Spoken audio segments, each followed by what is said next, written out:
Sure, only when you were pretending to be a velociraptor. Sure, yeah. I can imagine the look. Because, sure, a lot of kids play pretend and may even like pretend to be animals or dinosaurs, because a lot of kids think dinosaurs are cool, but the energy it's giving, very neurodivergent actually. Hello baby Chris and welcome back to my channel. Happy Pride Month, because we're only a few days in, so I think I can still say it, right? But anyways, today it's time for some neurodivergent TikToks, because a lot of neurodivergent people are queer. So you know, it fits perfectly. But you know the deal. Before we continue with the TikToks, y'all gotta get hydrated, grab some water, or some tea, or whatever else you like to drink.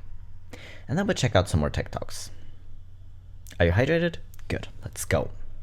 First of all, if you say water doesn't have a taste, you're a liar and you have no taste buds. Because all water has a taste and all water tastes differently, but all water tastes wet. The taste of water is wet. But sometimes it's a good wet, sometimes it's a bad wet, sometimes that wet tastes like static, and sometimes the wet tastes dry. Other times the wet tastes too wet, and it isn't a good type of too wet, you know? You know?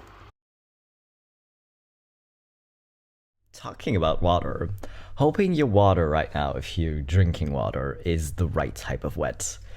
Because I know what you mean. I used to get kind of made fun of for saying that the water is too liquid. Because sometimes it's just way more liquidy than it should be. And people made fun of me because they're like, well, water is a liquid. Like, of course it's gonna be like liquidy and like wet. Like, of course. I'm just like, no, you don't understand. I feel like a lot of people don't understand. And the worst thing is, I've been living in this apartment for 3 years, and suddenly the tap water, because in Germany you could at least safely drink it, but the tap water started to taste differently. And I'm still mad at it. Do y'all ever just... This is gonna be a really cute outfit. I've spent so much time going through my whole closet. I can't wear this really cute outfit.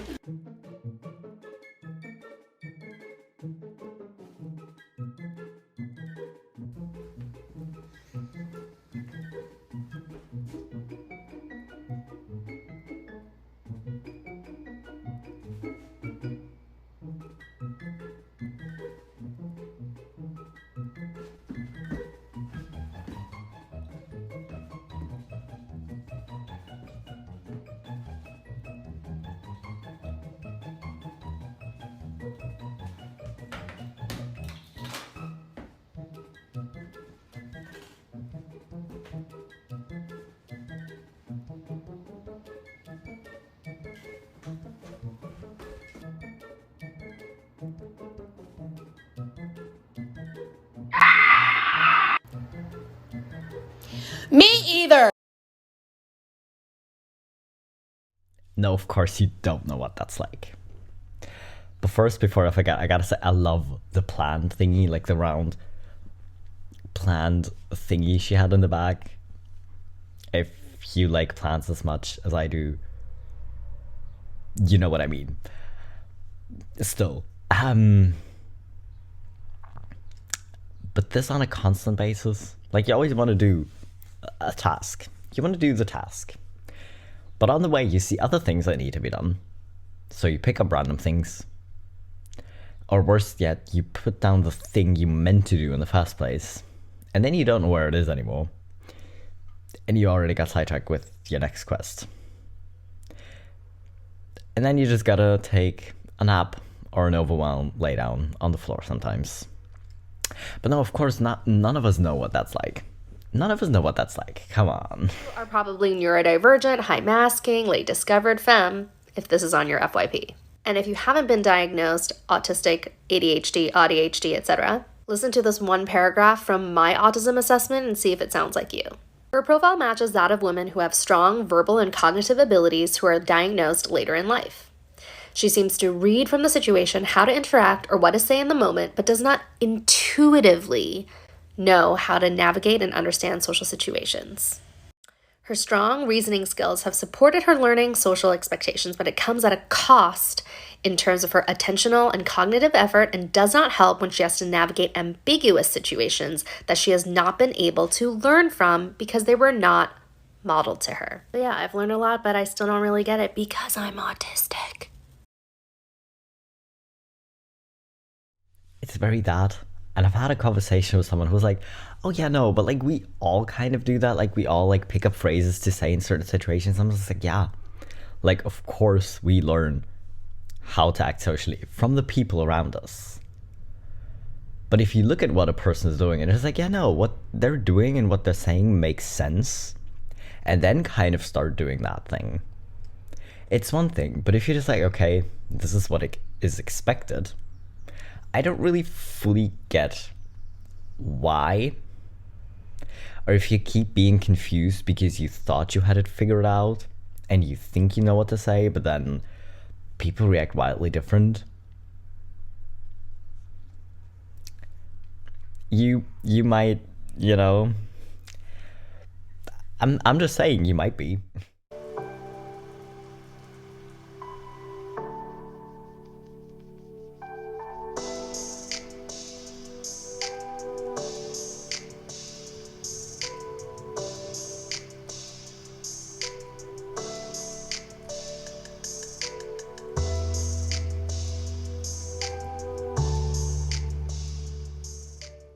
Okay, that is smart. Like, I literally only have like one fidget in my desk at work and like one in home office. And I think I need more because I have more fidget toys. But I don't have them in my desk, so I don't use them because they're like in a drawer down there. Like, I can tell you where they are, I just don't use them. Oh well. But chairs that you can sit cross-legged on, why don't I have a chair like that? I mean, to be fair, I sit on like a gymnastics ball, like one of those big balls, which is pretty comfortable, but it's pretty much led to me almost falling on my face at least 2 or 3 times a day because I cannot sit still. But oh well. But yeah, if you're looking to redesign your space, or if like me, you're going to be moving soon and kind of need to figure out what to do in your new space anyways, there you go. But I hate carpets, so that one's going to be a no for me. But if you like carpets, maybe that as well. I'd say if it swims like a duck and quacks like a duck, it's probably a fucking duck. Yeah, you're probably a duck. Like, listen, of course, I'm not a fan of just like looking at a few memes about like autism or watching a few TikToks about autism or ADHD and then immediately being like, yeah, no, that's me. Because a lot of things neurodivergent people do is something that a lot of people do. It's just that the extent at which neurodivergent people do it at and why they do it, like stimming. Like a lot of people, when they get really excited, kind of maybe start hopping up and down or something. Kind of normal behavior to being like really excited. But stimming in and of itself,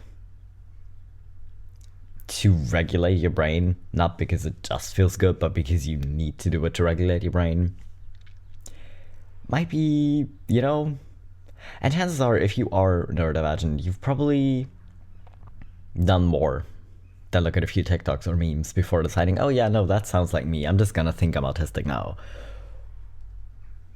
So you've done your research. So if it looks like a duck and it quacks like a duck, it's probably a fucking duck. I didn't think that I thought literally because I took literal thinking literally. I was like, well, I can't possibly think literally because when someone says to me, I laughed my head off, I'm not thinking that they literally laughed their head off unless they say, I literally laughed my head off, in which case I'm like, you didn't though, did you? Because your head is very much still attached because you are the one telling the story and I desperately want to correct them. But crucially, I don't correct them because I've learned that people don't like being corrected. So I stop myself. But I am thinking, it didn't literally happen though, did it? You didn't literally laugh your head off. You didn't literally die laughing. You can say I died laughing because that's an expression and I don't take that literally. But if you say I literally died laughing, I'm like, well, are you a ghost? Because I don't think you did. Turns out, I do think literally. I feel like being, I don't want to say hung up might seem like the wrong word, but being this aware of someone using expressions wrong or certain words or grammar wrong, like saying I literally died laughing, is actually very autistic, isn't it? Because most people look at that person and know they're just saying it as a way to express that it was like really, really funny to them.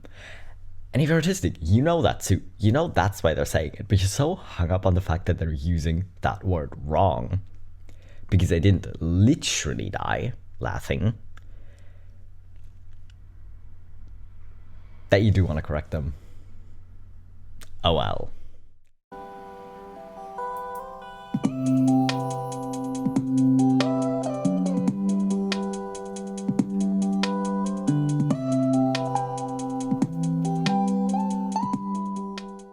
We have cute light sticks that you can stim with. It's literally kind of encouraged to obsess over your favorite idols or idol group, to collect their albums and photo cards.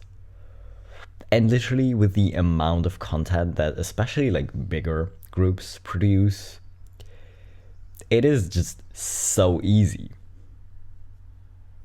to have that as your special interest. Because honestly, like a lot of K-pop stans are super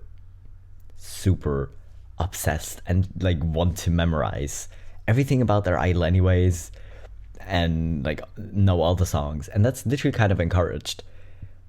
And that seems very neurodivergent if you think about it, because the whole, okay, I want to know everything. I want to know who wrote the song. I know all the songs. I know everything about this idol. It reads very special interests, and a lot of K-pop stans probably aren't even neurodivergent.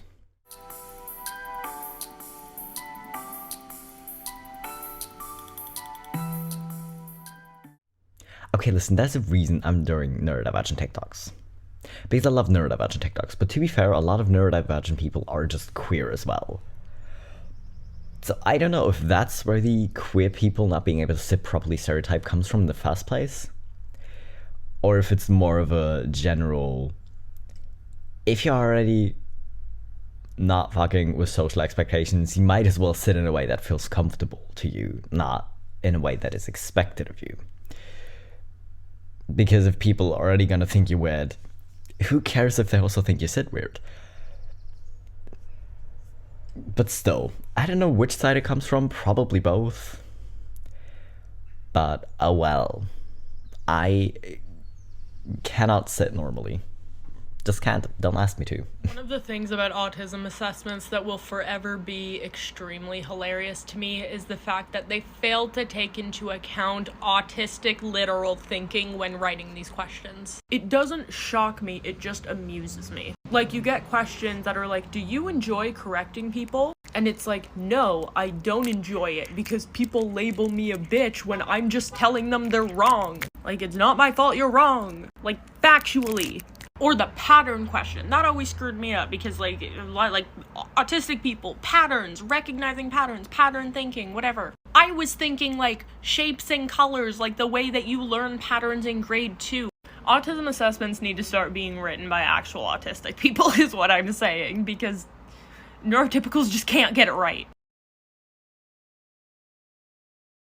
Yeah, I'm still confused by the patterns question, to be honest, because I think that's the way we navigate social situations. It's just because we recognize certain things. But if you just phrase it like that, it's going to be confusing. Or the whole, would you rather be at a party or in a library? Like, entirely depends. Like, there are days where we would probably love to be at a library and just like sit down and like read because in that moment we can focus on it, or it's about our special interest or hyperfixation. That may be library, but it also depends who's at the party and how big the party is and like how loud it's gonna be, if there's gonna be like food or drinks we enjoy. Like there's just too many factors. And then we can't just answer, oh yeah, no, I'd rather be at a library because, bro, I don't even like libraries. Because some books have a good smell and some books have a very, very weird smell. And then you have all the smells together and it's just weird and the air is way too dry. So I don't particularly like being at libraries, but I also don't particularly like being at parties. So what do you want me to say, really? Last night, me and some friends had a high-tier autism moment. Last night, a friend and I were walking home, and my friend noticed this giant cluster of ants. And their first reaction was just go, "Ant war!" and then squat in the middle of the sidewalk. So we were just kind of vibing there for 10 or 15 minutes watching these ants battle it out over territory. There was a stranger who went out of his way, like made a detour to come talk to us to make sure that we were okay, because it was 9 p.m. and we were squatting on the sidewalk staring intently at this group of ants. And then the stranger tried to mansplain a hypothesis about why the ants were all together, saying that they were looking for food because somebody left a trash bag there. But we knew that it was an ant war, so we corrected him with more info dumping. And then a little bit later, two of my really good friends saw us watching these ants, and we pointed out the ants, and their first reaction was to squat down on the ground with us and continue to observe the ants and start talking about the ants. Apparently, watching ants have violent turf wars is just a thing that autistic people enjoy, and this is incredibly funny to me.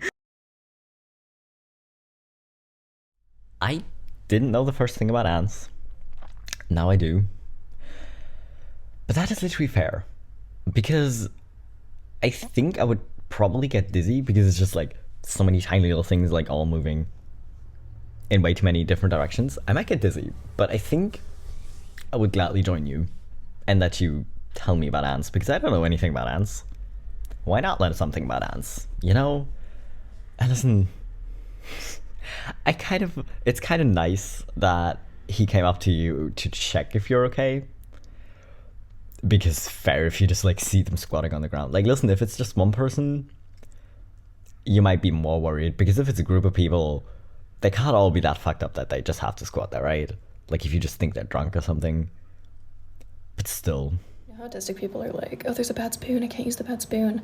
I never got that because like a spoon is a spoon. And like every autistic person ever, I took that to literally mean spoons. Do you want to know what my spoon is? Pencils. This is my baby. I use her every day. She's soft grip. She feels wonderful. These are the backups in case this one ever goes missing.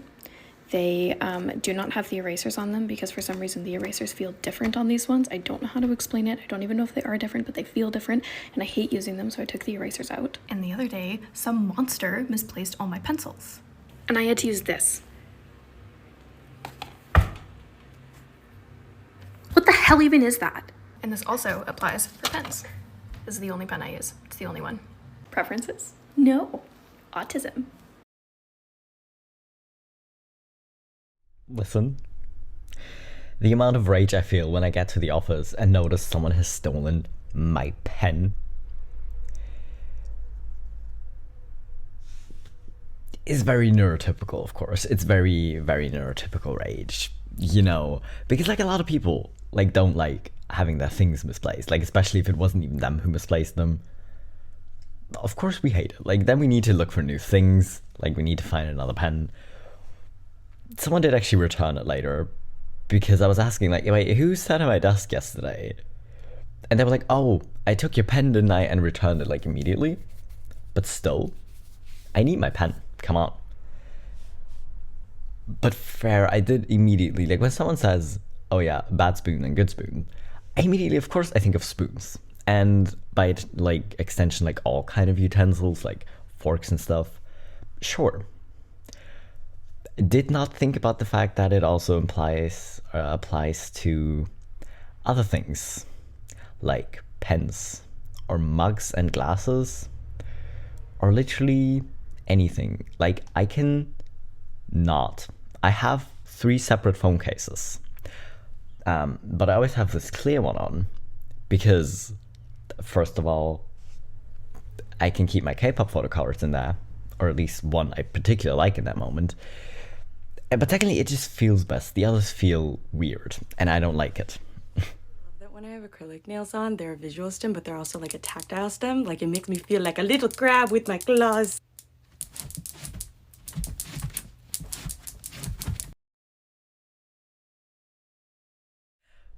Just so adorable. I love seeing autistic people happy, you know, and just having fun with their stems. Like, I could understand someone being like, no, I don't like it because I can feel it on my fingers. But just being like, no, it's pretty and I really like it, but it's also like I have like the shortest nails ever right now. Like, makes clacking noises.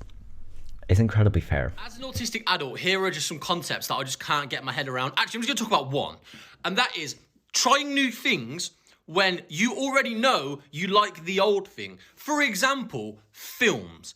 I know for a fact in a 2 to 3 hour window, I will enjoy myself if I watch Lord of the Rings for the 70th of time or Interstellar for the same amount of time again, right? Why would I risk that for a film that I potentially might not like when I could have potentially seen something new in the background of a film that I already know I'm going to enjoy? Don't get it. I cannot tell you how many times I've watched Doctor Who, especially like certain episodes. There are just certain episodes that I particularly like. Okay? And that's honestly just fair. Like, I like rewatching things. Like, I have a bad attention span, like, in general. But if I pause a movie to do something else because my brain, like, no, you have to do the thing right now, and I literally cannot focus on anything else anymore, it's easier if you're watching something you have already watched, because then you know you might see something new, but you still know what's going on, and it's not like also distracting you while you want to do the other thing because you don't know what's gonna come next. I mean, if you have a bad memory, you might not exactly know, but you sort of know what's gonna happen. So honestly, kind of fair. When a dog runs around the house, we call it the zoomies. But when I do it, we call it ADHD. The double standard. Can we just call it zoomies as well? Can we just call it that? Because, to be fair, it is ADHD, but you still get the zoomies. Because I do think it's kind of an adorable term, and I do think we could definitely use it for when the energy kicks in and you're literally just running around the house. I think we should use it, actually.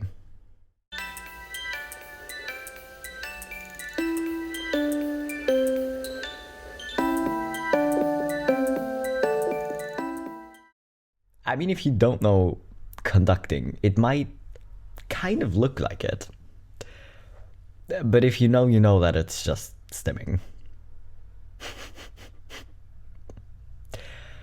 Well, I bet they were just thinking, oh, that's so cute. That's so quirky that they're doing it. Well, turns out your child's just autistic. Autistic people are like vampires. You specifically have to invite them in to participate in something. Otherwise, they will just stand there not knowing what to do or how to proceed. Is it just because we've learned to be cautious? Because as much as you can like analyze and learn from social situations, just knowing that sometimes people just react wildly different is maybe enough to keep you kind of just standing there, or especially if it's like a new situation, or with like there just has to be like one new person that you don't know before, and then you're just kind of standing there like what do I say to you? I don't know you.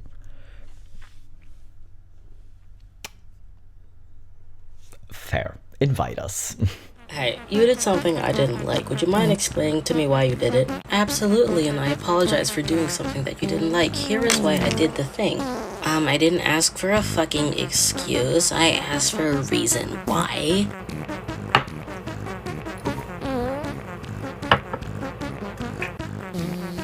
What are you doing?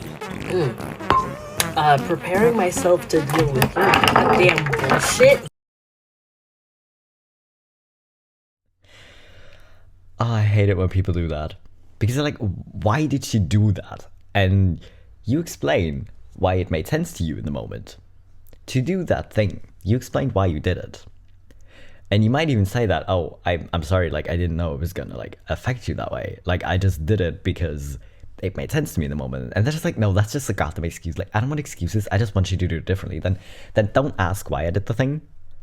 Just tell me that you don't want me to do the thing again. And explain why you don't want me, like, to do it again.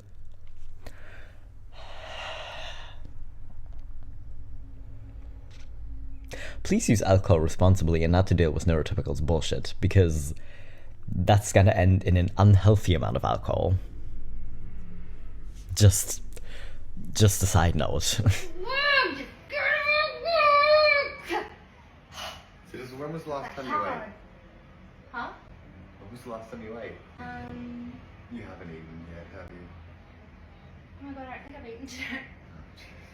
Okay, I'll be back. Where are you going? To Dizzle. Look what I got for you. Yay! Some food, you grumpy person. So you're still hungry? No. Finally ate some food? Yeah. Yep. What are we going to do tomorrow? Remember to eat. Yes. Or maybe not. You might remember to eat. Personally, I think probably if you have, like, a job like me, for example, like, I'm constantly hungry when I'm at work. Because maybe I just notice it a lot more because I don't get to be that hyper focused, because there's like too many different things, and then the phone rings and there's just like too many different tasks and like areas of work that I need to switch between like constantly. So I'm not that hyper focused, so I just feel immediately when I'm hungry. I do forget to drink a lot lately though, which is ironic because I keep reminding you guys to drink, but then forget myself. But oh well. If you relate to autistic content and you're starting to think you might be autistic, but you know it's not a good idea to diagnose yourself based off of videos you see on social media, then here's what you can do. You're going to get a journal or a binder specifically for your autism research, and you're going to research autism spectrum disorder, specifically the traits, read peer-reviewed studies. I live in the US, so I'm not sure about other countries, but if you live in the US, you're going to look up what the DSM-5 says about autism. You're going to highlight all the information that you resonate with. In your research, you'll find the term Asperger's, which is an outdated term. Anybody who would have previously been diagnosed with Asperger's would now be diagnosed with autism. Also be aware that there are organizations that aim to cure autism, such as Autism Speaks. Next, you're going to take a couple of online autism assessments like the RADS-R, the CAT-Q, or the Autism Spectrum Quotient Test, the AQ test. You're going to read books like What I Mean When I Say I'm Autistic and Unmasking Autism.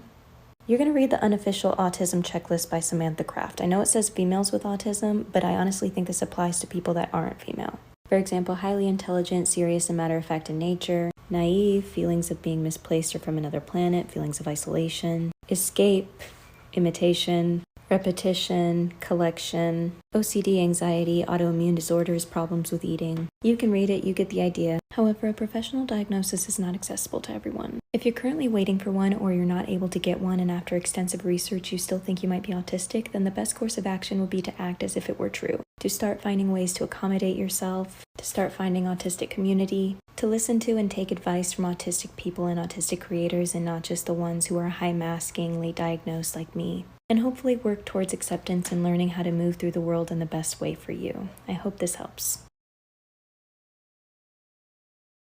See, this is what I mean. If you feel like you might be autistic, you want to do that research. And if you don't know where to start, there you go. You probably already have notebooks or binders or like random notes in your phone. Getting a place to organize it is probably gonna be really helpful. And listen, if you want to get officially diagnosed, you can.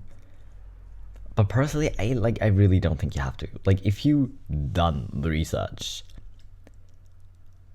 honestly, why wouldn't you? Like, a lot of neurotypical doctors tend to kind of, I forgot the word. Like, a lot of neurotypical doctors will kind of dismiss it anyways. Like, if you bring it up that you think you might be and that you want a diagnosis. Like, especially, like, the older you are, the worse it probably is, because they're like, oh, well, but you managed so far. But you yourself know how much that managing felt like just kind of scraping by and not knowing what you're doing. So, you know, this might be a good place to start. If you needed, like, some sources or, like, books to read, there you go. Conversation is starting to make me upset, so I'm going to walk away now. That show you suggested sounds really interesting, but you made it sound like a demand, so I'm never going to watch it as long as I live. The sound you're making while you're breathing is making me inexplicably angry, so I'm gonna cover my ears for a while. No, I'm super excited right now. I'm just too tired to socially mask. I know we're having an argument right now, but I can't verbalize my thoughts, so I'm gonna go into another room and text you instead. Oh, I didn't have anything thoughtful to say in response, so I'm not responding. But you just know that if you were to say any of these things, they'd probably go off on you. But I do think, like, I'd rather have someone, like, say this to me than sit there and try to deal with something I'm doing. Like, if I'm, whatever, sick and my breathing sounds weird, and you can't deal with it because you already, like, have too many things going on and you're maybe already overstimulated. Like, honestly, tell me you're overstimulated and that you're gonna cover your ears or something. That's fine. Please don't sit there and suffer. But then again, I'm not neurotypical and can understand that kind of thing if you say it to me, because neurotypicals are like, oh, but stop overreacting. So I know it's difficult sometimes to deal with them. Like, especially, like, random people. Like, if someone's close to you, you can probably, like, explain it to them and they'll probably understand. But if you don't know someone well, it's gotta be difficult, I'm sorry.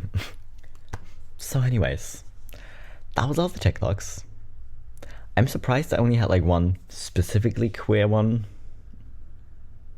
But still, I don't want to start bets on how many neurodivergent people are actually also queer, but I'm still guessing it's a lot of them.